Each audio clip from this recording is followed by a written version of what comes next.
నమస్తే, welcome to JP news. YSRCP senior నాయకుడు, party ఆవిర్భావం నుంచి కష్టపడి వైఎస్ఆర్సీపీలో ఒక స్థానం నిలదొక్కున్న వ్యక్తిగా నియోజకవర్గంలో తనకంటూ ఒక పేరు సంపాదించుకుని ఏ వైఎస్ఆర్సీపీ పార్టీ నుండి ఏ నాయకుడు వచ్చినా వాళ్లతో అనుగుణంగా పార్టీలో తోడుగా ఉంటూ వాళ్లతో పక్కన ఉండి సలహాలు అందిస్తూ పార్టీలో ఎంతో కృషి చేసిన వ్యక్తిగా ఉన్న చిట్టేటి హరికృష్ణ వైఎస్ఆర్సీపీ సీనియర్ నాయకుడు ఇప్పుడు జేపీ న్యూస్ స్టూడియోలో ఉన్నారు. వారితో ముఖాము. నమస్తే అన్నగారు. నమస్తే. ఎలా ఉన్నారు? బాగున్నాం బ్రదర్, మీరు బాగున్నారా? బాగున్నాను సార్. మీరు పార్టీలోకి ఎలా రాగలిగారు? పార్టీలోని జగన్ అంటే ఎందుకు అంత అభిమానం? నేను నా రాజకీయ ప్రవేశం 1999లో జరిగింది. ముందుగా నేను నేదురుమల్లి బినాద్ రెడ్డి గారు, నేదురుమల్ల రాజలక్ష్మ గారితో నా యొక్క రాజకీయ ప్రవేశం ప్రారంభించడం జరిగింది. అందులో భాగంగా మొట్టమొదట 2005లో రాజలక్ష్మ గారు మేజర్ పంచాయతీగా ఉన్నటువంటి వెంకటగిరిని మున్సిపాలిటీ చేస్తే అన్ని విధాలుగా అభివృద్ధి చెందుతుంది, ఇది మెట్ట ప్రాంతము, అభివృద్ధి నోచుకోని ప్రాంతము, అలాంటి పరిస్థితుల్లో మనం దీన్ని మున్సిపాలిటీగా చేస్తే అనేక అభివృద్ధి జరిగేటువంటి ఆస్కారం ఉందనే ఉద్దేశంతో 2005లో మున్సిపాలిటీగా చేయడం జరిగింది. అందులో నాకు 20వ వార్డు కౌన్సిలర్గా అవకాశం ఇవ్వడం జరిగింది. నన్ను 20వ వార్డు ప్రజలు అత్యధిక మెజార్టీతో, సుమారు 395 ఓట్ల మెజార్టీతో నన్ను ఆ రోజు కాంగ్రెస్ పార్టీలో కౌన్సిలర్గా జరిగింది. అప్పుడు తర్వాత జరిగిన పరిణామాలు, రాష్ట్ర విభజన జరగడం, తర్వాత కాంగ్రెస్ పార్టీ రాష్ట్రంలో తుడిచిపెట్టుకోపోవడం, జగన్మోహన్ రెడ్డి గారు వైఎస్ఆర్ కాంగ్రెస్ పార్టీ పెట్టడం జరిగింది. ఎవరైతే కాంగ్రెస్ పార్టీలో ఉన్నారో అందరూ కూడా జగన్మోహన్ రెడ్డి వెంట నడవడం జరిగింది. అందులో భాగంగా నేను కూడా ఆ రోజు జగన్మోహన్ రెడ్డి వెంట జగన్మోహన్ రెడ్డి గారి వెంట ఎందుకు నడవాలి అనిపించిందంటే, ఆ రోజు దివంగత ముఖ్యమంత్రి వైఎస్ రాజశేఖర రెడ్డి గారు, ఆ రోజు నేను కౌన్సిలర్గా ఉన్నప్పుడు, రాజలక్ష్మ గారు వెంకటగిరి శాసనసభ్యురాలుగా మంత్రిగా ఉన్నప్పుడు, ఆమెతో ప్రయాణం చేస్తున్నప్పుడు రాజశేఖర రెడ్డి గారు చేసినటువంటి అనేక అభివృద్ధి సంక్షేమ కార్యక్రమాలు చూసి మళ్ళా రాష్ట్ర ప్రజలు ఆ రోజు ఉమ్మడి ఆంధ్రప్రదేశ్లో రెండోసారి కూడా ముఖ్యమంత్రిగా రాజశేఖర రెడ్డి గారిని గెలిపించడం జరిగింది. అందువల్ల ఆయన తనయుడిగా జగన్మోహన్ రెడ్డి గారి మీద ప్రేమతో తండ్రికి తగ్గ తనయుడిగా అనిపించుకుంటాడని, తండ్రి సుపరిపాలన ఈ రాష్ట్ర ప్రజలకు అందిస్తారని చెప్పి ఆయన వెంట నడవడం జరుగుతుంది. నడుస్తున్నాం కూడా ఈ రోజుకి కూడా. వెంకటగిరిలో సరైన నాయకుడు లేకనా బయట ఊరు నుంచి వచ్చి ఇక్కడికి వచ్చి మనకు రాజకీయం చేసే వ్యక్తులుగా వస్తున్నారు? అంటే వెంకటగిరి ప్రాంత ప్రజలు మన వెంకటగిరి రాజా గారిని స్థానికంగా తెలుగుదేశం పార్టీలో ఆయన కూడా శాసనసభ్యుడిగా చేయడం జరిగింది. అప్పట్లో నాకు తెలిసి, నాకు రాజకీయాలను ప్రవేశించక ముందు మా నాన్నగారు కూడా సమితికి పోటీ చేయడం జరిగింది. ఆ రోజు పార్టీలు లేవు. ఆ రోజు రాజా వర్సెస్ నల్లపరెడ్డి అనే ఒక పోటీ ఉండేది ఈ నియోజకవర్గంలో. నాకు తెలిసినంత వరకు, అంతకు ముందేమో తెలీదు, నాకు తెలిసినంత వరకు రాజా గారు వర్సెస్ నల్లపరెడ్డి గారు ఉంది. తర్వాత పార్టీలో ఆవిర్భించడం, తెలుగుదేశం రావడం, తర్వాత కాంగ్రెస్ పార్టీలో నేదురుమల్లి జనార్దన్ రెడ్డి గారు రావడం, అదేవిధంగా ఇదే రాజా గారికి పోటీ మీద రాజలక్ష్మ గారు గెలవడం, రాజా గారి మీద జనార్దన్ రెడ్డి గారి మీద రాజా గారికి గెలవడం, ఇవన్నీ కూడా జరిగి ఉన్నాయి. అంటే వెంకటగిరి ప్రాంతంలో స్థానికులకి అంటే రాజా గారి తర్వాత అంతటి వ్యక్తులు లేకుండా పోవడం అనేది నా అభిప్రాయం. అంటే ఊర్లో ఉండారు అని అంటారా, లేరు అని అంటారా? అంటే అసలు రాజకీయం పుట్టిందే వెంకటగిరిలోనేనని అంటారు. అంటే నేనేమంటానంటే, వెంకటగిరి ప్రాంత ప్రజలు చాలా తెలివైన వాళ్ళు. వెంకటగిరిలో ప్రజలు మంచిని ఆదరిస్తారు. ఎవరైనా ఈ ప్రాంత అభివృద్ధికి పాటుపడితే వాళ్ళకి అన్ని విధాలుగా అండదండలు అందిస్తారు నాకు తెలిసినంత వరకు. ఎందుకంటే ఫర్ ఎగ్జాంపుల్ నేను 20వ వార్డు కౌన్సిలర్గా 2005లో పనిచేశాను. తర్వాత 2014లో మేము తెలుగుదేశం పార్టీ తరఫున ఓడిపోవడం, వైఎస్ఆర్ కాంగ్రెస్ పార్టీ తెలుగుదేశం పార్టీ అభ్యర్థి చేతులు ఓడిపోవడం జరిగింది. అంటే నేను పెట్టిన అభ్యర్థి.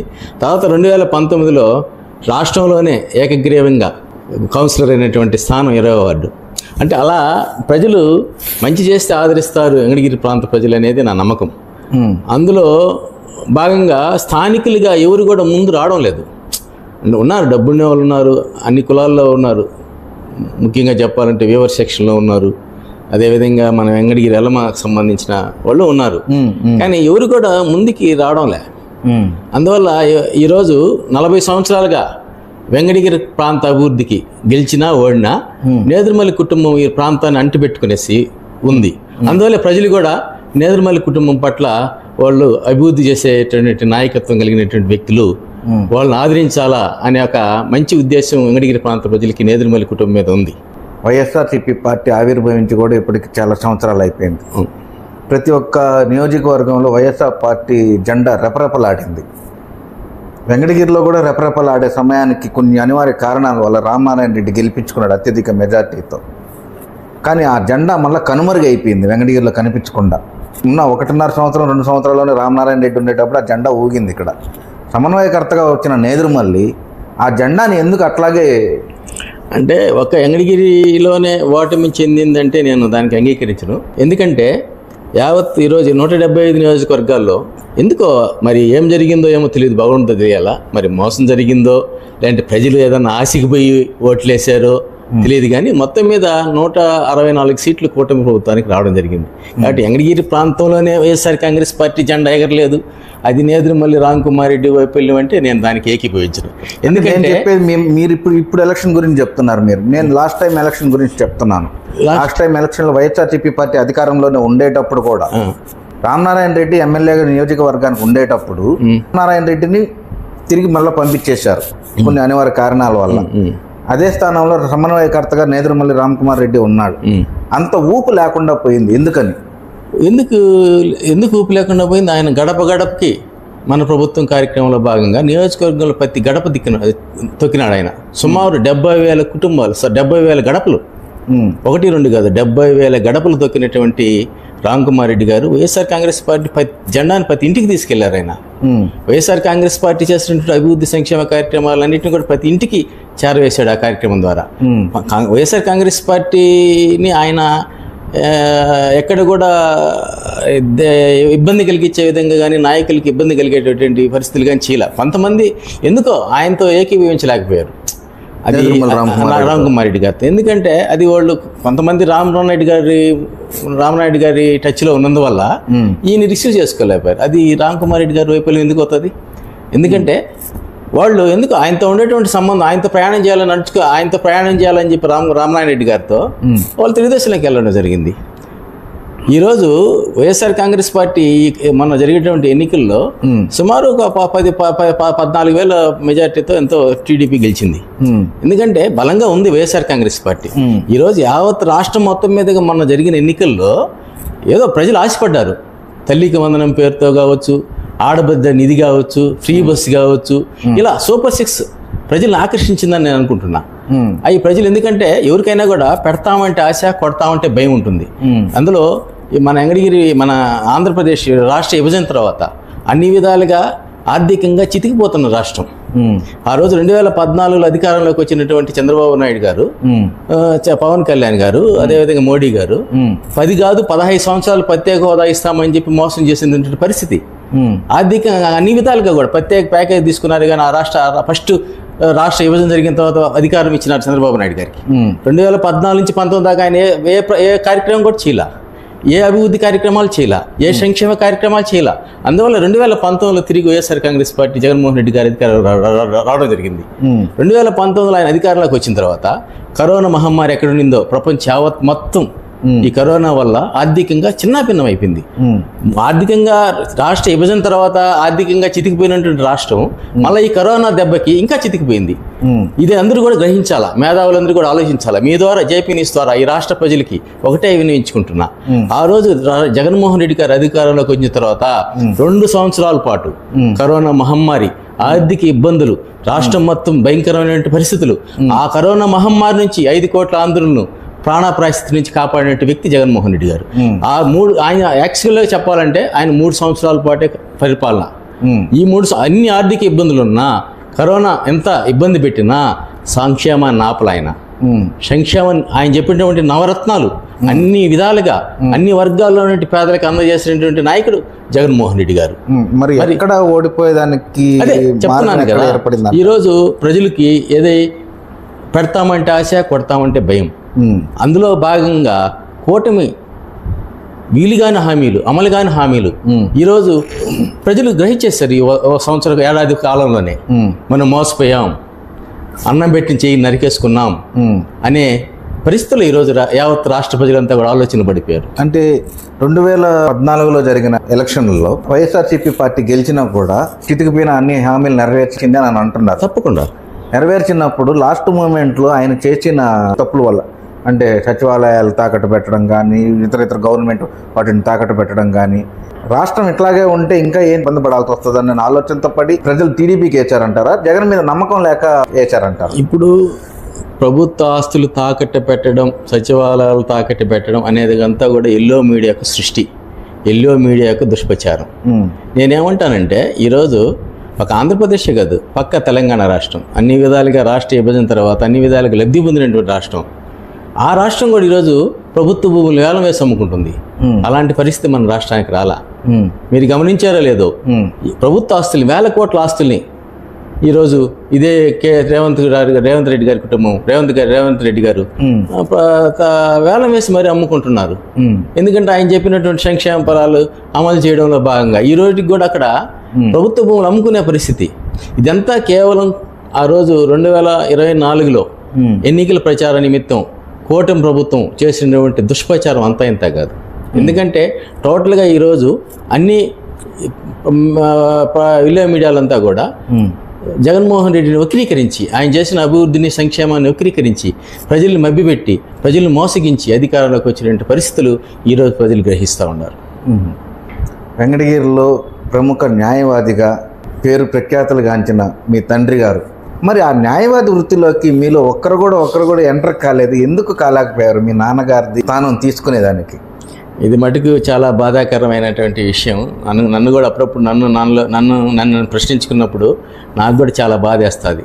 ఎందుకంటే మా తండ్రి గారు మీరు చెప్పినట్టు ప్రముఖ న్యాయవాదిగా చాలామంది పేదలకి సహాయం చేసినటువంటి వ్యక్తి వృత్తిపరంగా. ఎందుకంటే మేము గమనిస్తూ ఉన్నాం, చాలా పేద కుటుంబం నుంచి, మాది యాక్చువల్గా మాది గూడూరు దగ్గర చిల్లకూరు ప్రాంతం, ఇక్కడ అత్తగారి కాంపాళెం. మా తండ్రి గారు ఉస్మానియా యూనివర్సిటీలో లా చేయడం జరిగింది. మా తండ్రి గారికి ఇంగ్లీష్ పట్ల అనర్గళమైనటువంటి పరిస్థితి ఉంది, ఆ భాష మీద పట్టుంది, ఇంగ్లీష్ మీద. మీరు అన్నట్టు అది ఆ లా ఎందుకు చేయలేదు అని అంటే, నేను కులాంతర వివాహం చేసుకోవడం జరిగింది ఇక్కడ వెంకటగిరిలో వైశాస్ కుటుంబం నుంచి. ఆ తర్వాత నేను కులాంతర వివాహం చేసుకున్న తర్వాత కొంచెం నా యొక్క పరిస్థితుల వల్ల నేను దాన్ని లా చేయాలనుకున్నా కూడా చేయలేని పరిస్థితి ఏర్పడింది. తర్వాత దాన్ని అట్టే వదిలేయడం జరిగింది. కానీ ఈ రోజుకి కూడా మీరు చెప్పినట్టు చాలా బాధ అనిపిస్తుంది, ఎందుకు చేయలేకపోయాము, చేస్తుంటే బాగుండేది. అంటే ఒక కుటుంబంలో మీరు ఒకరే కాదు, మీ బ్రదర్ ఉన్నారు, మీ చిన్న తమ్ముడు ఉన్నాడు. అంటే మా అన్న అసిస్టెంట్ ఈరోజు medical college, Guntur medical college assistant ప్రొఫెసర్గా జాబ్ చేస్తున్నారు. ఆయనకి 2 పిల్లలు. ఆయన కూడా లా పట్ల ఆ రోజు ఆయనకి కలగల, ఎందుకంటే ఆయన లా సైడ్, మెడిసిన్ సైడ్ వెళ్ళాడు. మా సిస్టరు ఆమె హౌస్ వైఫ్గా చదువుకొని ఆమె వెళ్ళింది. మా పెద్ద సిస్టర్ పెద్దగా చదువుకోలేదు. మా తమ్ముడు వాడు దాని మీద పెద్ద ఇంట్రెస్ట్ చూపించలేదు. అదేమన్నా కొద్దిగా గొప్ప ఉంటే నేను చేస్తుండాలి, కానీ చేయలేకపోయాననే బాధ ఈ రోజుకి నన్ను వెంటాడుతూ ఉంది, బాధగా ఉంది. ఈ వెంకటగిరిలో అట్లా వర్గాలుగా చీలిపోవడానికి ఇప్పుడు ఒక రాజకీయ నాయకుడు వచ్చినప్పుడు ఆ పార్టీలోనూ 5 వర్గాలుగా తయారవుతున్నాయి, 4 వర్గాలుగా తయారవుతున్నాయి, 3 వర్గాలుగా తయారవుతున్నాయి. అక్కడ ఎందుకు క్లాష్ ఏర్పడుతుంది? ఇక్కడ మా పార్టీలోనా, ఏ పార్టీ అయినా సరే అసలు అంటే ఈ పార్టీలు, ప్రతి పార్టీలో ఈరోజు వర్గాలు ఏర్పడడం సహజం అయిపోయింది. అది ఎందుకంటే ఎవడు ఆధిపత్యాన్ని వాడు నిరూపించుకోవాలా. ఒక నాయకుడు వచ్చిన తర్వాత కొంతమంది వాళ్ళ పనితీరు, వాళ్ళు కష్టపడి పనిచేసి వాళ్ళ నాయకుడి దగ్గర మెప్పు పొందాలని కొంతమంది అనుకుంటారు. కొంతమంది షో పాలిటిక్స్ చేసి నాయకుడి దగ్గర లబ్ధి పొందాలని అనుకుంటుంటారు. ఏది ఏమైనప్పటికీ ఈరోజు కులాల మధ్య, మతాల మధ్య చిచ్చుపెట్టేటువంటి పరిస్థితులు ఏర్పడిపోయాయి ఈ రాష్ట్రంలో. నేను ఏ పార్టీకైనా చెప్పేది నా చిన్న విన్నపం, కులాలు మతాలు ఉండకూడదు ఏ పార్టీలో అయినా కూడా. ఎందుకంటే ఆ ప్రాంత అభివృద్ధికి కులాలు మతాలు ఉంటే ఆ ప్రాంతం అభివృద్ధి చెందదు. ఆ ప్రాంతం, దేశం కూడా ఈరోజు మనది లౌకిక రాజ్యం, మన దేశం, అన్ని మతాలు అన్ని కులాలు సమ్మేళనమైనటువంటి దేశం మన దేశం. అందుకనే భారతదేశం అతిపెద్ద దేశంలో కూడా అతి పెద్ద పరిస్థితి ఈరోజు. ఎందుకంటే ఇక్కడ స్వేచ్ఛగా బతకొచ్చు ఎవరైనా కూడా, ఏ కులస్తులైనా కూడా ఏ మతస్థులైనా కూడా స్వేచ్ఛగా బతికే పరిస్థితి. అలాంటి పరిస్థితుల్ని ఈరోజు కొంతమంది కలుషితం చేస్తున్నారు. మతాల మధ్య, కులాల మధ్య చిచ్చుపెట్టడం అది కరెక్ట్ కాదనేది నా పర్సనల్ అభిప్రాయం. రెడ్ బుక్ అనేది రాజకీయంలో ఏంటో తెలియదు అని అంటున్నారు టీడీపీ నాయకులు. కానీ ఆ రెడ్ బుక్లో నుంచి వైఎస్ఆర్సీపీ పార్టీలో ఉండే నాయకులని కొంతమంది బాగా హింసిస్తున్నారు అని చెప్పేసి మీ వైఎస్ఆర్ పార్టీలో అంటున్నారు.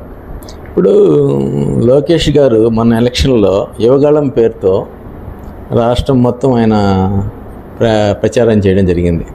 అందులో భాగంగా ఒక ఎర్ర బుక్ ఎత్తుకొని, రెడ్ బుక్ ఒకటి ఎత్తుకొని, మేము అధికారంలోకి వస్తే ప్రతి నియోజకవర్గంలో కొంతమంది ఎవరైతే మమ్మల్ని ఇబ్బంది పెట్టారో వాళ్ళందరినీ కూడా మేము ఈ రెడ్ బుక్లో పేర్లు నమోదు చేసుకోవడం జరుగుతుంది. మేము అధికారంలోకి వచ్చిన తర్వాత వాళ్ళందరినీ కూడా మేము శిక్షిస్తాం, పట్టిస్తాం అని ఆయన చెప్పడం జరిగింది. ఈరోజు వాస్తవంగా చెప్పాలంటే ఈ కూటమి ప్రభుత్వం అధికారంలోకి వచ్చి ఏడాది అయింది. ఈ ఏడాది కాలంలో ప్రజలకు చేసినటువంటి మేలు అంటూ ఏం లేదు. సూపర్ 6 ఇస్తే గాలికి వదిలేశారు. ఈరోజు అరాకొరగా తల్లికి వందనం వేశారు. అరాకొర అది కూడా ఏ విధంగా వేశారంటే, చంద్రబాబు నాయుడు గారు నేను సంపద సృష్టిస్తా అంటా ఓదరగొట్టారు. ఆయన సంపద సృష్టించిన దాఖలాలు ఎక్కడా లేవు. వాస్తవంగా చెప్పాలంటే ఈరోజు 15,000 కోట్లు కరెంటు ఛార్జీలు పెంచి 8,000 కోట్ల రూపాయలు తల్లికి వందనం పేరుతో విడుదల చేశారు. అంటే 7,000 కోట్ల రూపాయలు ప్రజల సొత్తు ఇంకా ఆయనే దోచుకోవడం జరిగింది. 15,000 కోట్ల రూపాయల కరెంటు ఛార్జీలు మోత మోసి బాదుడు 15,000 కోట్ల రూపాయలు ప్రజల నెత్తిన భారం మోపి ఈరోజు తూతు మంత్రంగా 8,000 కోట్ల రూపాయలు తల్లికి వందనం పేరుతో నిధులు విడుదల చేశాడు. మరి ఎక్కడ ఆయన సంపద సృష్టించింది? సంపద సృష్టి అంటే అభివృద్ధి చేయడం, అభివృద్ధి అంటే ఇండస్ట్రియల్ తీసుకురావడం. ఇండస్ట్రియల్ రాలేదంటారా? ఎక్కడ లేదు. ఎట్టొస్తుంది? ఈ రాష్ట్రంలో రెడ్ బుక్ రాజ్యాంగం తాండవిస్తూ ఉంటే ఏ పారిశ్రామికవేత్త వచ్చి మన ఆంధ్రప్రదేశ్లో పెట్టుబడులు పెడతారు? మీరు ఆలోచించండి. గత వైఎస్ఆర్సీపీ పార్టీలో ఉండేటప్పుడు అప్పుడు కూడా ఏది ఫ్యాక్టరీలు కానీ ఇలాంటివి ఏవి తీసుకురాలి. జగన్మోహన్ రెడ్డి గారి పెద్ద తప్పిదం ఏంటంటే పాపము చేసింది చెప్పలేని పరిస్థితి. ఇంచుమించు 10 పోర్ట్లు కావచ్చు, 17 మెడికల్ కాలేజీలు కావచ్చు, సీ పోర్ట్లు కావచ్చు, రకరకాలైనటువంటి పారిశ్రామికంగా ఐటీ వైజాగ్లో ఐటీ సెక్టార్కి సంబంధించిన ప్రాజెక్టులు కావచ్చు, ఇండస్ట్రీలు కావచ్చు, ఇవన్నీ తీసుకొచ్చిన పరిస్థితి. ఈరోజు వెంకటగిరిలో ఫ్యాక్టరీ ఒకటి ఓపెన్ చేశారు, అది అపాచీ. 4వ రోజుకి మళ్ళీ మూతపడి మళ్ళీ వెళ్ళిపోయింది. అప్పటికి ఇంకా మీరు వైఎస్ఆర్ పార్టీలోనే ఉంటారు. అప్పటికి ఆయన వచ్చాడు, శంకుస్థాపన చేశాడు, తర్వాత రాజకీయ పరిణామాలు, ఎలక్షన్స్ రావడం. ఈరోజు 1.5 సంవత్సరం వ్యత్యాసం ఉన్నారు. ఆ రోజు వేసి వెళ్ళారు. అదేవిధంగా BHEL జరిగింది. రాజశేఖర రెడ్డి గారు ఆ రోజు BHEL తీసుకొస్తే నెల్లూరు జిల్లా, చిత్తూరు జిల్లా ప్రాంతంలో ఉన్నటువంటి నిరుద్యోగ యువతకు సుమారు 6,000 కోట్ల రూపాయలతో తీసుకొచ్చినటువంటి ప్రాజెక్టు BHEL ప్రాజెక్ట్. మరి అది ఏమైంది? రాజశేఖర రెడ్డి తర్వాత వచ్చేటువంటి చంద్రబాబు నాయుడు గారు రాష్ట్ర విభజన తర్వాత దాన్ని పట్టించుకున్నారా? కేంద్ర ప్రభుత్వంతో సఖ్యతగా ఉన్నారు. ఈరోజు కేంద్ర ప్రభుత్వంతో సఖ్యతగా ఉన్నారు బాబు గారు. జగన్మోహన్ రెడ్డి గారికి అవకాశం రాలా. 2019లో జగన్మోహన్ రెడ్డి గారి సపోర్ట్ మోడీ గారికి అవసరం లే. అయినా కానీ ఉన్నారు కదా. జగన్మోహన్ రెడ్డి అంటే కూడా ఒక అభిప్రాయంతో, ఒక అవగాహనతో ఉండి జగన్మోహన్ రెడ్డి గారిని అప్రిషియేట్ చేశారు కదా చాలా వాటికి. ఎవరు? మోడీ గారు. అదే నేను చెప్తున్నా. మోడీ గారితో 2019 నుంచి 24 దాకా ఆయనతో అన్ని విధాలుగా సఖ్యతగా ఉంటూ రాష్ట్రానికి తీసుకురావాల్సిన కొద్దిగా అరాకొర నిధులు తీసుకొచ్చేసి అన్ని విధాలుగా 17 మెడికల్ కాలేజీలు, 1-2 కాదు 17 మెడికల్ కాలేజీలు ఈరోజు రాష్ట్రానికి తీసుకొచ్చారు ఆయన. అదేవిధంగా పోర్ట్లు 10. అన్ని విధాలుగా ఆయన శక్తి మేరకు అభివృద్ధి చేశారు. కానీ ఈరోజు ఏమైపోయిందంటే ఎల్లో మీడియాలో తప్పును తప్పుగా చిత్రీకరించే పరిస్థితి. ఇది ఈరోజు రాష్ట్ర ప్రజలందరూ కూడా గ్రహిస్తూ ఉన్నారు. 2019 నుంచి 24 దాకా ఎటువంటి అభివృద్ధి జరిగింది, ఈరోజు 2014 నుంచి 19 దాకా ఎటువంటి అభివృద్ధి జరిగింది. ఇదే 2014 నుంచి 19 దాకా రాష్ట్ర విభజన జరిగిన తర్వాత 2014 నుంచి 19 దాకా మోడీ గారితో పొత్తు పెట్టుకున్న చంద్రబాబు నాయుడు గారు అధికారంలోకి వచ్చి 15 సంవత్సరాలు ప్రత్యేక హోదా అన్నారు, ఇచ్చారా? ప్రత్యేక ప్యాకేజ్ తీసుకున్నారు. పోనీ విభజన చట్టంలో ఉన్నటువంటి మనకి రావాల్సిన నిధులు నీళ్లు గురించి ఏమైనా చేశారా? చేయలా. చేయకుండా 2019లో ప్రజలు గ్రహించి ఓటమి రుచి చూపించారు.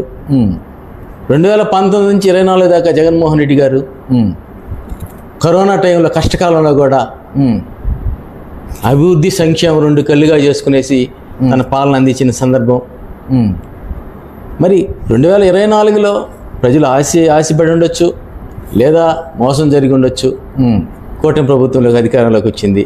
మళ్ళా కూటమి ప్రభుత్వం ఏదో విధంగా అధికారంలోకి వచ్చిందా అంటే చంద్రబాబు నాయుడు గారు మోడీ గారితో పొత్తు పెట్టుకోవడం, అధికారంలోకి రావడం. అంటే ఎక్కడ జగన్మోహన్ రెడ్డి విఫలమయ్యారంటారు?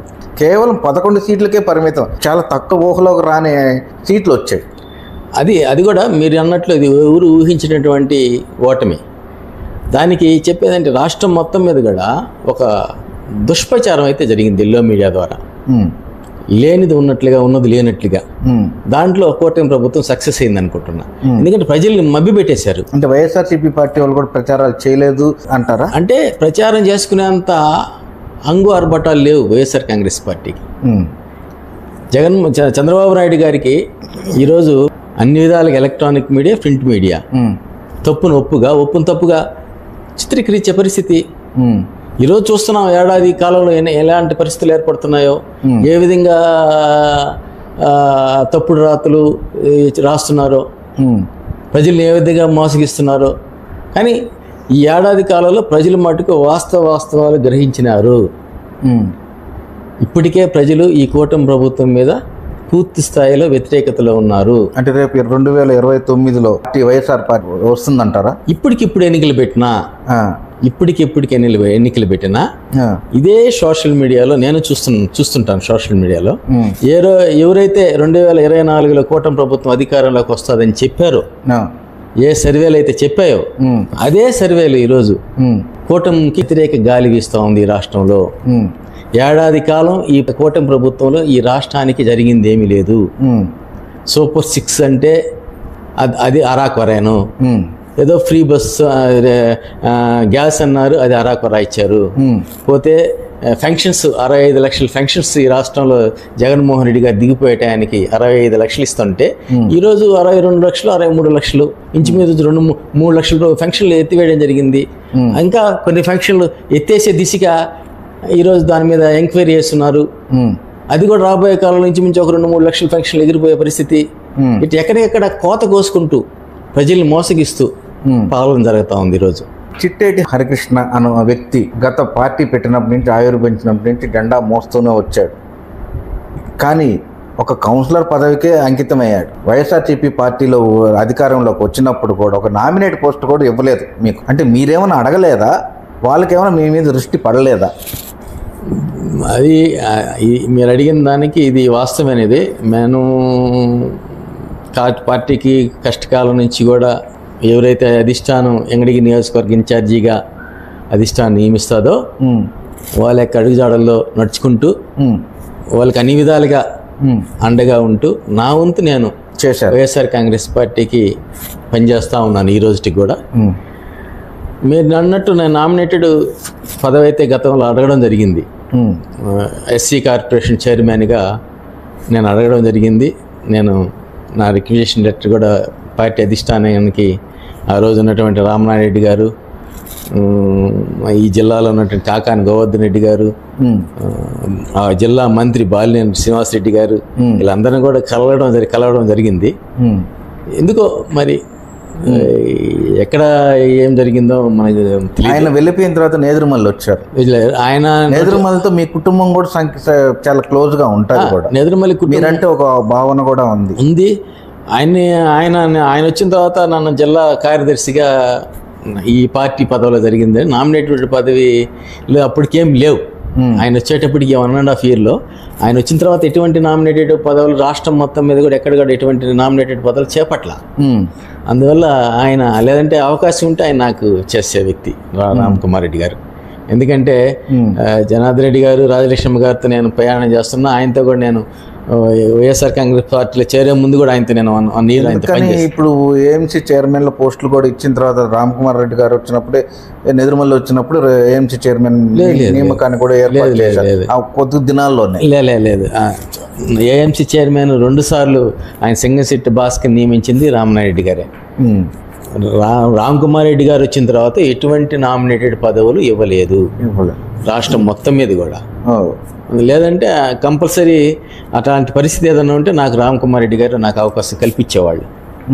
అన్న ఇప్పుడు చిన్న మీతో పాటు ప్రయాణం చేసిన వాళ్ళు, మీతో పాటు జెండా మోసిన వాళ్ళు, కలిమిల్ రాంప్రసాద్ అయితే ఏమి, ఢిల్లీ బాబు అయితేనేమి, ఎల్కేఆర్ అయితేనేమి, వీళ్ళందరూ కనుమరుగైపోయినారు. అసలు రామ్ కుమార్ రెడ్డితో కూడా కలవడం పూర్తిగా ముగిచ్చేశారు. ఎందుచేత కారణాలు అంటారు?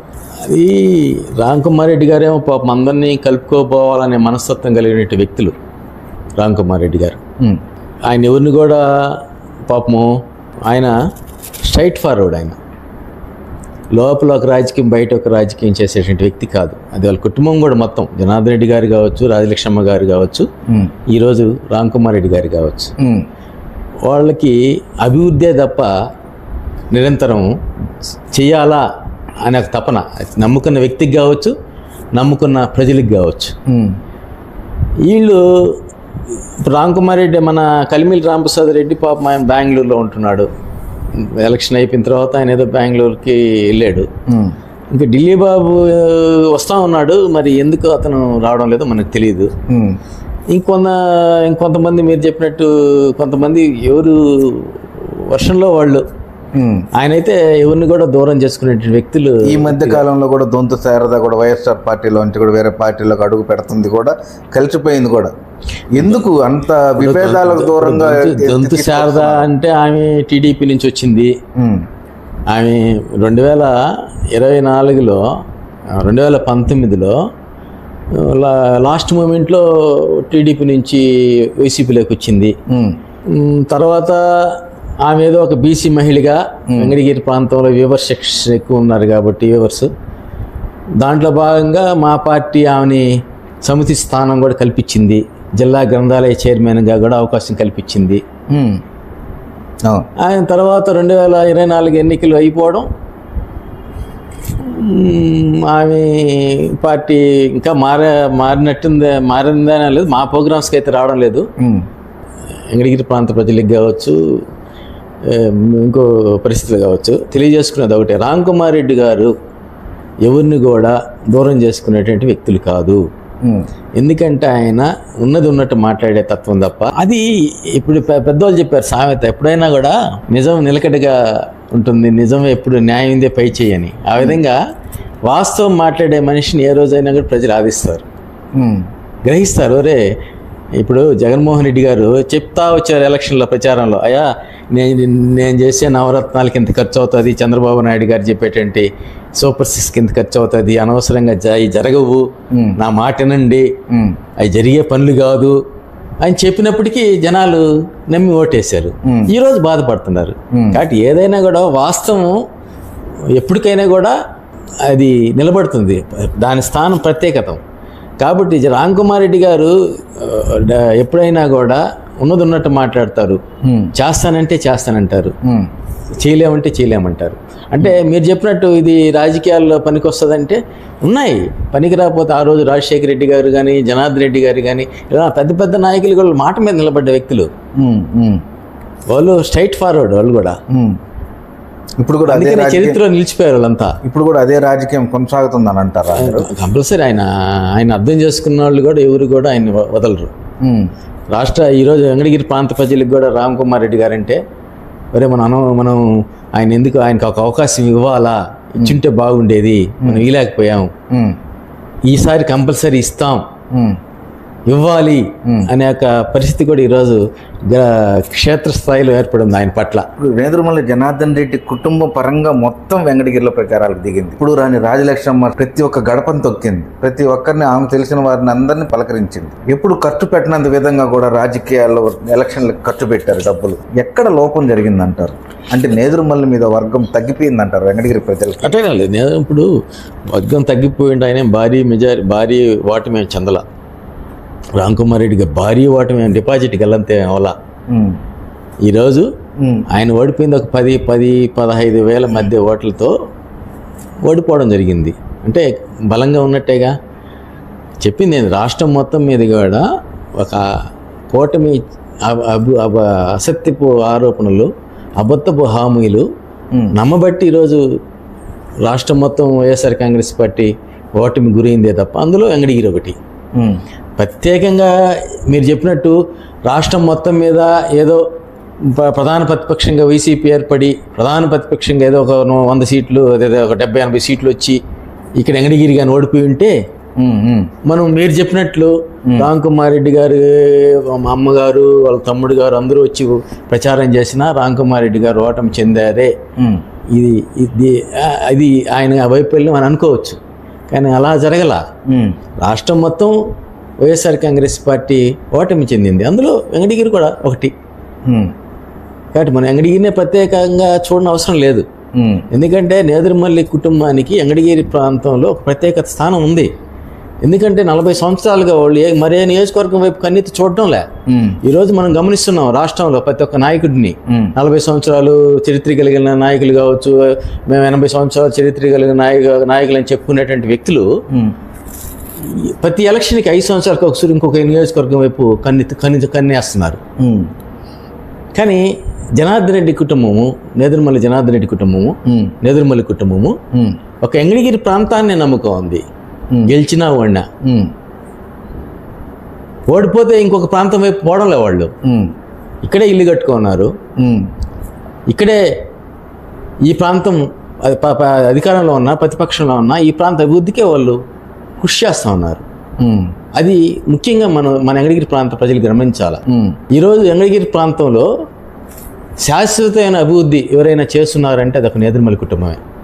ఈరోజు 9th బెటాలియన్ కావచ్చు, నిమ్మ చీనీ పరిశోధన కేంద్రం కావచ్చు, మన హ్యాండ్లూమ్ టెక్నాలజీ, ఇది దేశంలోనే 4వ ఇన్స్టిట్యూట్ ఈ సంస్థ.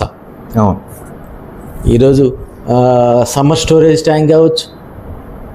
ఈరోజు ఈ వెంకటగిరి ప్రాంతంలో అనేక సబ్స్టేషన్లు, అనేక గ్రామాలకి లింక్ రోడ్లు, ఏది ఎత్తుకున్నా కూడా నేదురుమల్లి కుటుంబం చేసినటువంటి శాశ్వతమైన అభివృద్ధి. ఇంత అభివృద్ధి చేసిన వ్యక్తిని తన తనయుడుగా వచ్చిన రామ్ కుమార్ రెడ్డి గారిని ఎందుకు వెంకటగిరిని గెలిపించుకోలేకపోయారు? అది మన ప్రాంత ప్రజలు చేసుకునేటువంటి పరిస్థితి. అది మనం గెలిపించుకోలేకపోయామనే బాధ ఈరోజు ఉంది ప్రజల్లో.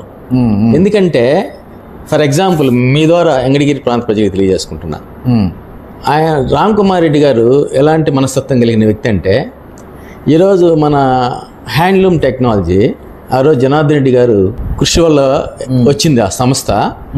ఆ సంస్థలో కొన్ని షెడ్లు ఉన్నాయి. ఆ షెడ్లకి నిధులు కేటాయించగా ప్రభుత్వం అవి పూర్తిగా శిథిలావస్థలో ఉన్న పరిస్థితి. రామ్ కుమార్ రెడ్డి గారి ఇక్కడికి వచ్చినప్పుడు ఆయన మా తండ్రి పెట్టినటువంటి ఈ సంస్థ, తెచ్చినటువంటి ఈ సంస్థ చూడాలన్న ఉద్దేశంతో ఒకరోజు మేమందరం కూడా ఆ యొక్క ఇన్స్టిట్యూట్కి వెళ్ళడం జరిగింది. వెళ్ళినప్పుడు అక్కడ ఈ శిథిలావస్థలో ఉన్న షెడ్యూల్ చూసి ఆయన చాలా బాధపడ్డాడు. ఏమి దీనికి ఎందుకు నిధులు రావడం లేదు ఏందని చెప్పి, ఇంకా ఆయన కేంద్ర ప్రభుత్వంతో చెప్పి తెచ్చే పరిస్థితి కంటే కూడా ఆయన సొంత ఖర్చులతోటి 40-50 లక్షల రూపాయలు పెట్టి, ఇది నేను చెప్పేది కాదు, మీరు కూడా పోయి చూడొచ్చు, 40-50 లక్షల రూపాయలు పెట్టి ఆ యొక్క షెడ్యూల్ని మళ్ళా తిరిగి నిర్మించినటువంటి పరిస్థితి మన ఆ 1.5 ఇయర్లో. ఇది ప్రజలకు తెలియదు, ఇది వాస్తవం. అంటే అలాంటి మంచి ఉద్దేశాలు కలిగినటువంటి కుటుంబం నేదురుమల్లి కుటుంబం అని చెప్పి ఈ సందర్భంగా మీ ద్వారా తెలియజేసుకుంటున్నా. పొలిగల్ మస్తాన్ యాదవ్ ఎలక్షన్ మూమెంట్లో రావడానికి కారణం ఏంటి? అంటే యాదవాస్ కమ్యూనిటీ ఎక్కువగా ఉండి వాళ్ళ ఓట్లు ఏమన్నా ఎక్కువగా పడించేటట్టు ఏర్పాటు చేసిన ఆలోచనతోనా, లేకుంటే ఇతన్నే డబ్బులు ఇచ్చి ఏమన్నా పిలిపించుకొని లోపల పార్టీలో చేర్చుకున్నారా? అట్టా డబ్బులు ఇచ్చి ఏ నాయకుడిని కూడా చేర్పించుకోవాల్సిన పరిస్థితి వైఎస్ఆర్ కాంగ్రెస్ పార్టీకి ఉండబోదు. మస్తాన్ యాదవ్ గారు ఆయన న్యాచురల్ వైద్యుడిగా మంచి పేరున్నటువంటి వ్యక్తి. ఆయన మన వెంకటగిరి ప్రాంతవాసి, చాలా పేదరిక కుటుంబం నుంచి ఈరోజు ఒక మంచి స్థానంలో ఉన్నాడు. ఆయన రాజకీయంగా తెలుగుదేశంకి ప్రవేశించడం జరిగింది.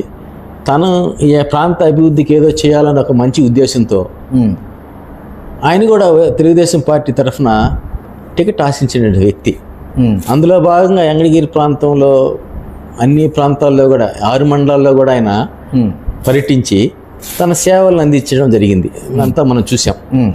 లాస్ట్ మూమెంట్లో బీసీ కమ్యూనిటీ వెంకటగిరి ప్రాంతంలో ఎక్కువ ఉన్నారు, నాకు అవకాశం కల్పించండి అని చెప్పి తెలుగుదేశం పార్టీ తరఫున అధిష్టానాన్ని ఆయన అడగడం, పార్టీ ఆయన్ని పక్కన పెట్టడం, ఆయనకి టికెట్ ఇవ్వకుండా పోవడం వల్ల అక్కడ మనస్తాపం చెంది మా వైఎస్ఆర్ కాంగ్రెస్ పార్టీకి రావడం, ఏ రోజుకి ఆయన వైఎస్ఆర్ కాంగ్రెస్ పార్టీకి సేవ చేస్తూ ఉన్నారు. అంటే ప్లస్ అంటారు, మైనస్ అంటారు? ప్లస్సే కదా మాకు.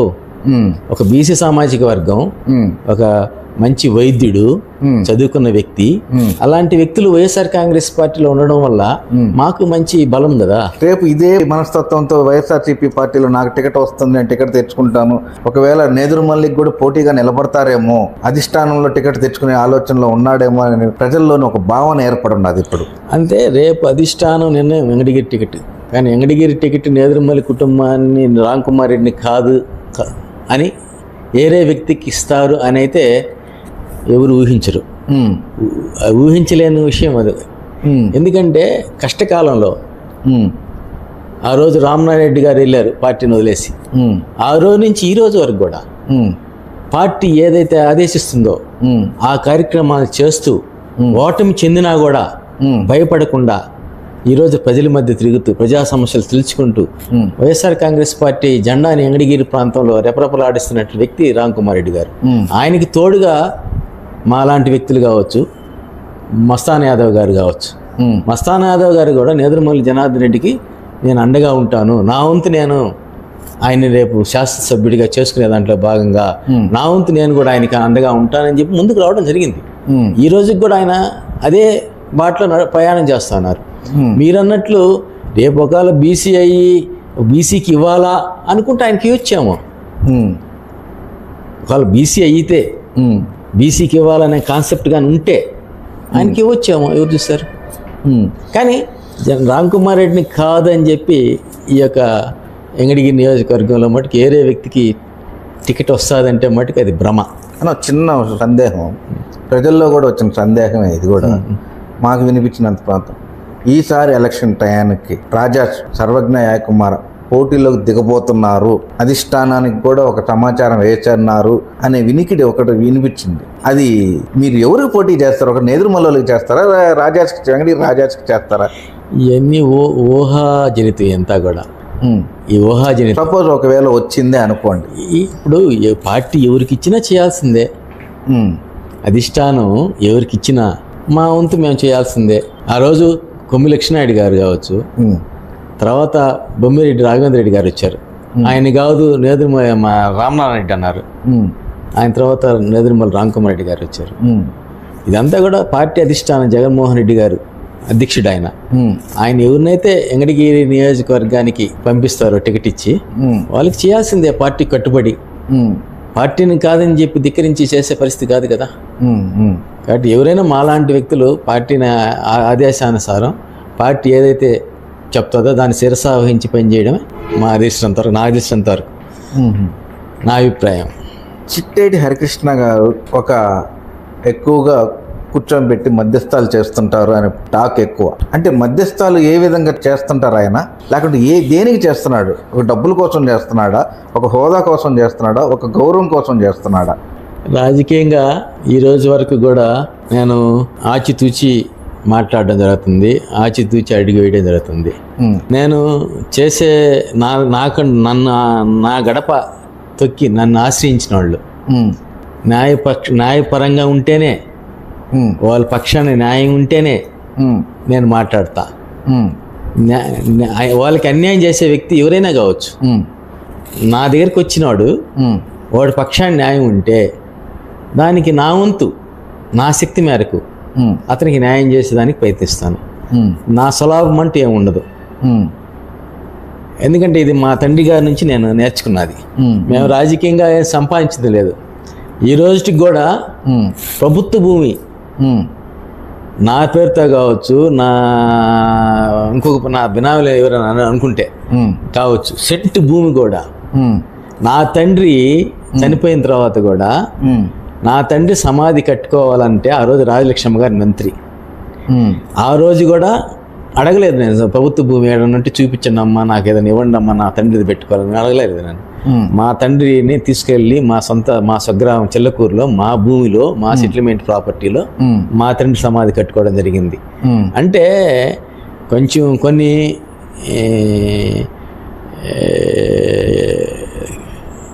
విధి విధానాలతో నేను పనిచేసుకుంటాను. అంటే మనల్ని ఒకరు ఏలెత్తి చూపించకూడదు అనే ఒక దాంట్లో నేను ముందుకెళ్తూ ఉంటాను అన్నమాట. అందువల్ల మధ్యస్థాలు అనేటివి మధ్యస్థాలు కాదు, అంటే వస్తుంటారు జనం, అన్న ఒక ఎంఆర్ఓ ఆఫీస్లో పననో లేదా ఒక పోలీస్ స్టేషన్లో పననో అంటే వాళ్ళది న్యాయపక్షాన్ని ఉంటే ఒక అధికారి ఎంఆర్ఓ గారిని రిక్వెస్ట్ చేసి వాళ్ళ సమస్య తీర్చడం, లేదు పోలీస్ స్టేషన్ ఏదన్నా వాడు అన్యాయం జరిగింది, వాడి పక్షాన్ని న్యాయం ఉంది, ఎస్ఐ గారికో సిఐ గారికో చెప్పి సార్ చూడండి సార్ పాపం పేదవాళ్ళు ఏదో పాపం వాళ్ళు ఇబ్బంది పడుతున్నారంటే వాళ్ళ చట్టం పరిధిలో వాళ్ళకి న్యాయం చేయడం తప్ప చట్ట వ్యతిరేకంగా వాళ్ళకి నా దగ్గరికి వచ్చిన వాళ్ళకి చట్ట వ్యతిరేకంగా ఏ కార్యక్రమం కూడా చేసే పరిస్థితి ఉండబోదు కూడా. అవిశ్వాస తీర్మానం ఏర్పడింది వెంకటగిరిలో. మీ వైసీపీ పార్టీ వాళ్ళు అందే పై చేయి అని చెప్పి కూడా అనుకున్నారు, కానీ కౌన్సిలర్లందరినీ ఇక్కడి నుంచి తప్పించాల్సినంత పరిస్థితి ఏర్పడింది. ఎవరిని ఇక్కడ ఉంచలా, ఏదో కొంతమంది కొంచెం పక్కకు తప్పుకున్నారు. టీడీపీ వాళ్ళు అసలు మాకు అవిశ్వాస తీర్మానంతో మాకు పని లేదు అని చెప్పినాను అన్నారు. అసలు అంత పరిస్థితి ఎందుకు వచ్చింది? మీదే పై చేయి అనుకున్నప్పుడు మీరెందుకు మీ కౌన్సిలర్లని కొంచెం దూరంగా తీసుకెళ్ళి పెట్టాల్సి వచ్చింది? ఈరోజు మీరు చూస్తున్నారు రాష్ట్రం మొత్తం మీద కూడా ప్రతి మున్సిపల్ పరిధిలో కావచ్చు, కార్పొరేషన్ పరిధిలో కావచ్చు, ఇవన్నీ కూడా వైసీపీకి పట్టం కట్టినటువంటి స్థానాలు ఇవన్నీ కూడా.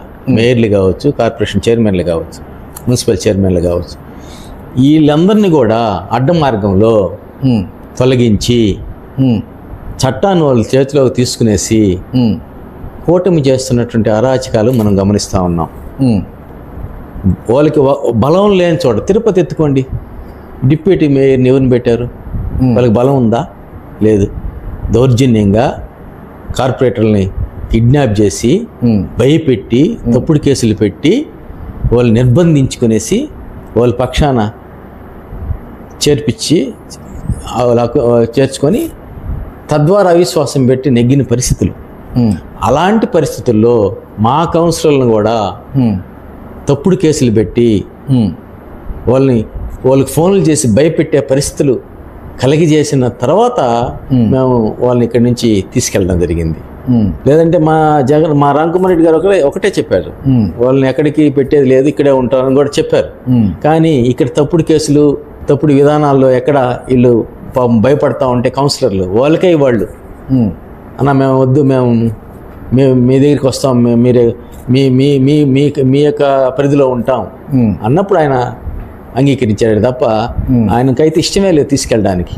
లేదంటే చుట్టూ రాష్ట్రంలో జరుగుతున్న పరిణామాలు ఒకసారి కౌన్సిలర్లందరూ కూడా ఆయన దృష్టికి తీసుకెళ్లారు. రాష్ట్రంలో చూస్తున్నాం కదన్నా, అక్కడ కౌన్సిలర్ని తీసుకెళ్ళడం, ఆ కౌన్సిలర్ మీద తప్పుడు కేసులు పెట్టడం, ఇట్లా రకరకాలుగా ప్రలోభ పెడుతున్నారు, రకరకాలుగా వేధిస్తున్నారు. కాబట్టి అలాంటి పరిస్థితులు రాకుండా మమ్మల్ని ముందు జాగ్రత్తగా మమ్మల్ని సురక్షితంగా ఎక్కడన్నా పెట్టండి అని చెప్పి వాళ్ళు అడిగిన తర్వాత ఆయన తీసుకెళ్ళడం కౌన్సిలర్లు అడిగారు.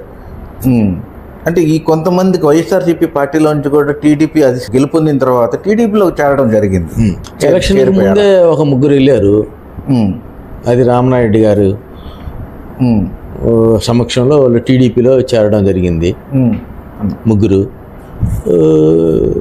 మిగతా ముగ్గురు దొంతు శారదా గారికి ఏదో సపోర్ట్ చేస్తున్నారు.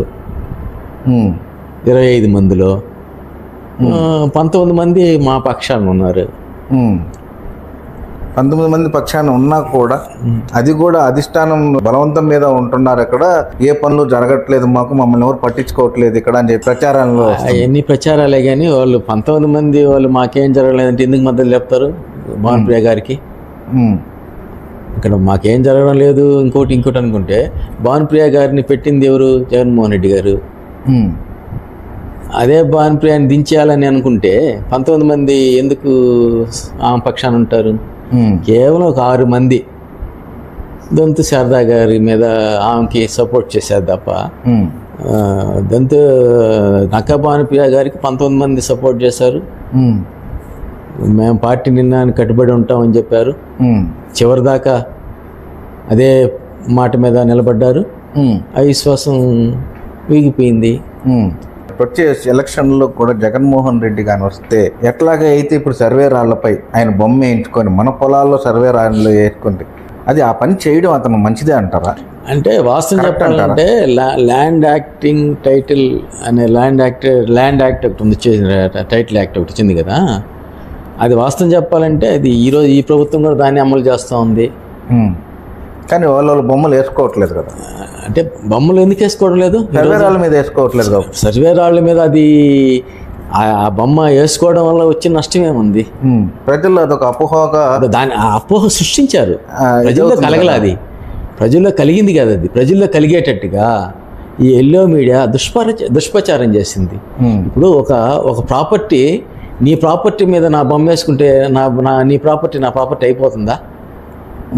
కానీ అదొక వ్యతిరేకత వస్తుంది. మీ ప్రాపర్టీ ఉంది, మీ ప్రాపర్టీ మీద నా బొమ్మ వేసుకుంటే మీ ప్రాపర్టీ నా ప్రాపర్టీ అయిపోతుందా? జరగదుగా. కానీ ఎల్లో మీడియా ద్వారా లేనిది ఉన్నట్లుగా, ఉన్నది లేనట్లుగా చిత్రీకరించి మభ్యపెట్టి ప్రజల్ని పక్కదారి పట్టించారు. ప్రజలు కూడా ఏదంటే నమ్మారు. ఏదో చెప్తారు సామెత, 10 మంది చేరి దొంగ దొంగ దొంగ దొంగ అంటే దొంగ అయిపోతారు అన్నట్టుగా ఆ విధంగా క్రియేట్ చేశారు. ఆ విధంగా దుష్ప్రచారం చేసేసారు. ఈరోజు ప్రజలు అది ఈ ఏడాది కాలంలో బాగా ఆలోచించేశారు. అరే మనం అనవసరంగా నమ్మామే, అనవసరంగా మోసపోయామే అనే బాధ ఈరోజు ప్రజల్లో మనం క్షేత్రస్థాయిలో గ్రహిస్తూ ఉన్నాం. అనవసరంగా జగన్మోహన్ రెడ్డి గారిని దూరం చేసుకున్నాం. ఆయన నుండి ఈరోజు విద్యా వ్యవస్థ ఈరోజు కుంటుపడిపోయింది. విద్యా వ్యవస్థలో సమూలమైన మార్పులు తీసుకొచ్చాడు జగన్మోహన్ రెడ్డి గారు. ఇంగ్లీష్ మీడియం అనేది మాతృభాష ఉండాలి, తెలుగు భాష. కానీ ఇంగ్లీష్ మీడియం అనేది కంపల్సరీ. ఈరోజు చూస్తున్నాం మన పిల్లల్ని ఇంగ్లీష్ మీడియంలో చేర్పించే దానికోసం లేనోడు కూడా ఆస్తులు అమ్ముకుంటున్నాడు. లేని వ్యక్తి కూడా తనకున్న కొద్ది గొప్ప ఆస్తుని అమ్ముకునేసి బిడ్డను ఇంగ్లీష్ మీడియంలో చదివించుకుంటున్నారు. మరి అలాంటి పరిస్థితి ఏర్పడకూడదు. ప్రభుత్వ స్కూల్లో ఇంగ్లీష్ మీడియం తీసుకొచ్చి ప్రభుత్వ స్కూల్స్ని కార్పొరేట్ స్కూల్స్కి ధీటుగా అభివృద్ధి చేయాలా అనే ఒక మంచి ఉద్దేశంతో పెట్టిన పథకం అమ్మఒడి. ఈరోజు అమ్మఒడి పథకం నువ్వు తల్లికి వందనం పేరు మార్చుకోవచ్చు, కానీ అమ్మఒడి పథకమే కదా ఈరోజు తల్లికి వందనం. మరి అమ్మఒడి లేకపోతే ఈరోజు తల్లికి వందనం ఉండేదా? కాబట్టి విద్యా వ్యవస్థలో నాడు నేడు పేరుతో తీసుకొచ్చినటువంటి మార్పులు ఈరోజు శిథిలావస్థలో ఉన్నటువంటి రాష్ట్రం మొత్తం శిథిలావస్థలో ఉన్న స్కూల్స్ అంతా కూడా నాడు నేడు పేరుతో అభివృద్ధి చేశారు. ఈరోజు ప్రభుత్వ పాఠశాలలు చూస్తే ఒరే కార్పొరేట్ స్కూల్స్కి ధీటుగా ఉన్నాయే అనే అభిప్రాయం ప్రజల్లో కలిగింది. ఈరోజు విద్యను కూడా పేదవాడు పంచం చేరింది విద్య జగన్మోహన్ రెడ్డి పాలనలో. పిల్లలు ఇంగ్లీష్ మాట్లాడే పరిస్థితి వచ్చింది. ఫలితాలు చూస్తే బ్రహ్మాండంగా 10th క్లాస్ ఫలితాలు 600కి 599 ప్రభుత్వ స్కూల్స్లో. అంతకుముందు మనం ఏ నారాయణ చైతన్యలో చూసేటువంటి ఫలితాలు జగన్మోహన్ రెడ్డి గారి పాలనలో ప్రభుత్వ స్కూల్స్లో మంచి ఫలితాలు వచ్చాయి. కానీ ఈరోజు ఈ ఏడాది కాలంలోనే విద్యా వ్యవస్థ ఏమైపోయిందో చూస్తున్నాం మన కళ్ళ ముందు. పరిపాలన బాగుందని అంటారా, బాగలేదంటారా? బ్రహ్మాండంగా. అంటే ఇప్పుడు ఈ ఏడాది కాలంలో ఈ ఏడాది కాలంలో స్కీమ్స్ వల్ల బాగుంది, పాలన బాగుంటే ఈరోజు లోకేష్ గారు విద్యామంత్రి. మరి 10th క్లాస్ ఫలితాలు చూసారా? 10th క్లాస్ ప్రశ్నాపత్రం దాంట్లో మా వాళ్ళ రిజల్ట్లో అందరూ రీవాల్యుయేషన్ పెట్టుకున్న పరిస్థితి. మరి ఎందుకు ఎక్కడ జరిగింది తప్పిదం అంటారు? ఈరోజు ఏడాది కాలంలోనే ఉపాధ్యాయులు కూడా ఈ ప్రభుత్వం మీద వ్యతిరేకత ఏర్పడిపోయింది. అన్ని విధాలుగా కూడా ఈ ఏడాది కాలంలో ఈ ప్రభుత్వం ప్రజలకు చేసినటువంటి మేలు ఏమీ లేదు.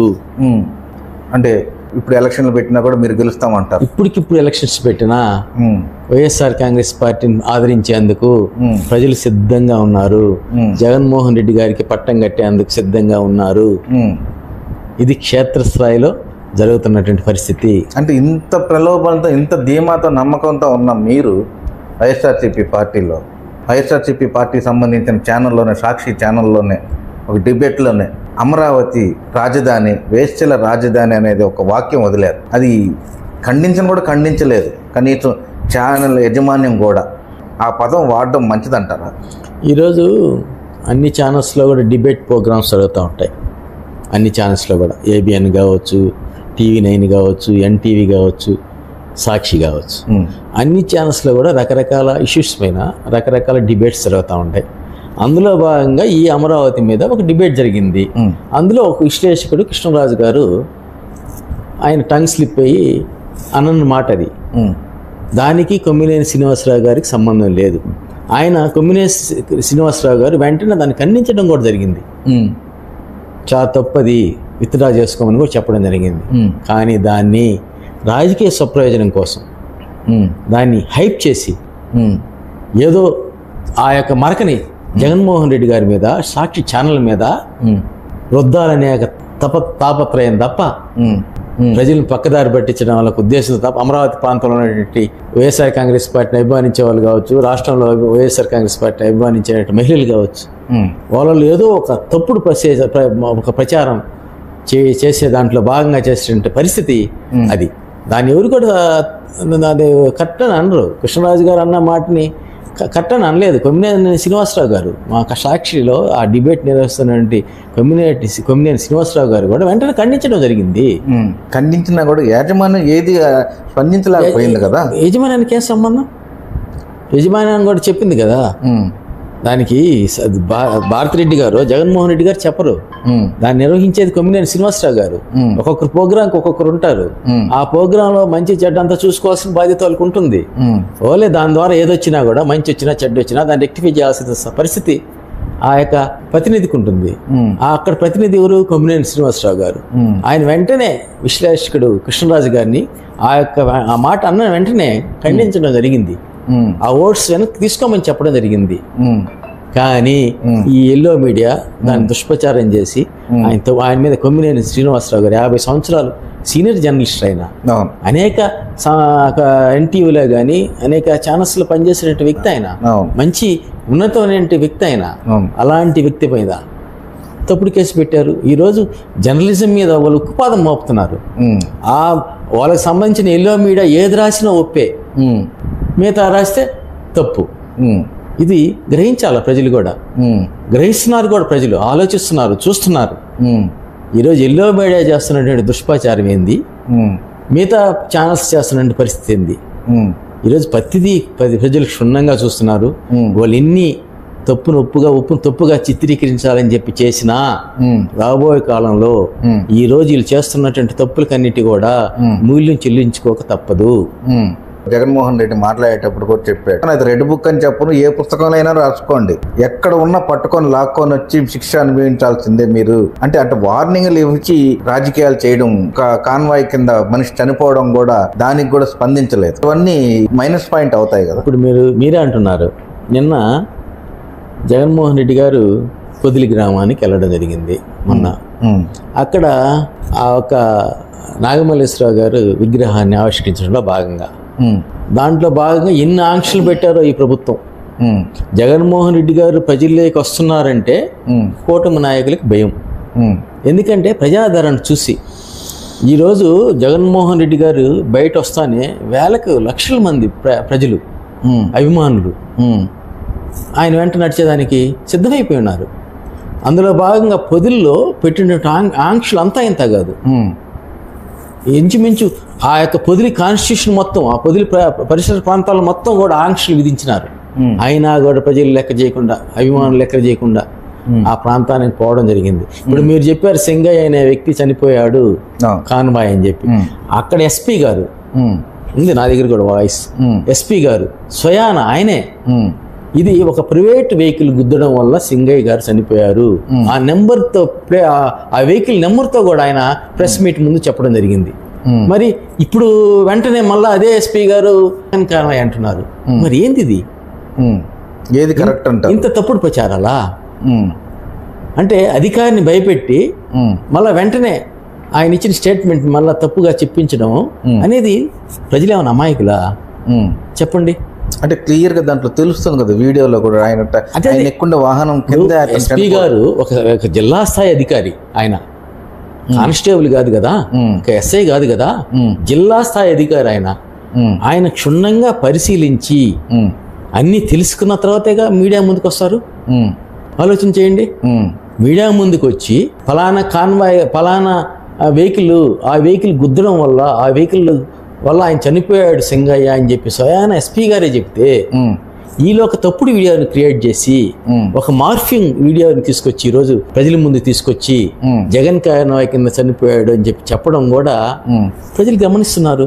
3 రోజులు జరిగిన వెంటనే అదే ఎస్పీ గారు చెప్పడం ఏంది, ప్రైవేట్ వెహికల్ కింద చనిపోవడం అని, మళ్ళీ ఈ రోజు వచ్చి ఈ విధంగా చెప్పడం ఏంది అంటే ఇక్కడే వాస్తవం అర్థమైపోయిందిగా ప్రజలకి. అంటే ఎంతసేపటికి తన ఎల్లో మీడియా ద్వారా వాస్తవాల్ని వక్రీకరిస్తూ అబద్ధాలే ప్రచారం చేసుకుంటూ పోతా ఉన్నారు.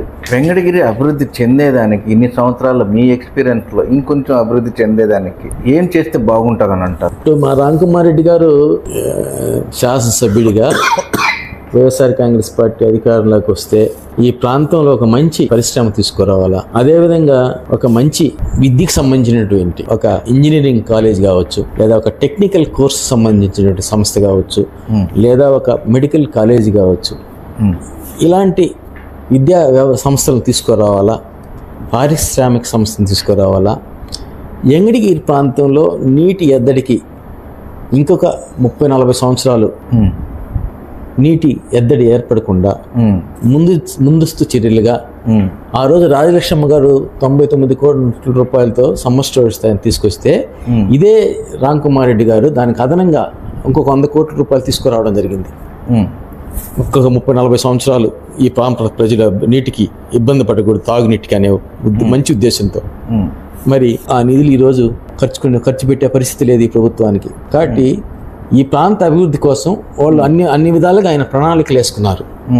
ఒక మంచి పారిశ్రామిక ఒక మంచి ఇండస్ట్రీ తీసుకురావాలా ఈ ప్రాంతంలో ఉన్నటువంటి నిరుద్యోగ యువతకు, ఈ ప్రాంత అభివృద్ధికి.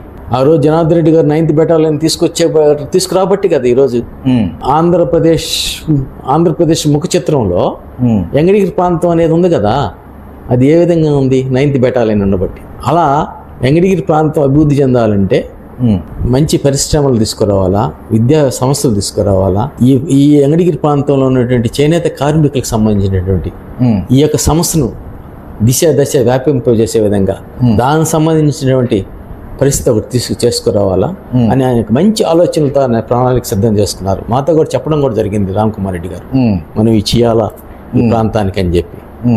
కానీ దురదృష్టశాత్తు రాష్ట్రంలో లేదు, మన ఎంగడిగిరి ప్రాంతంలో ఆయన ఓటమి చెందడం జరిగింది. 2029కు వైఎస్ఆర్సీపీ పార్టీ అధికారంలోకి వస్తుంది అంటారా? కంపల్సరీ.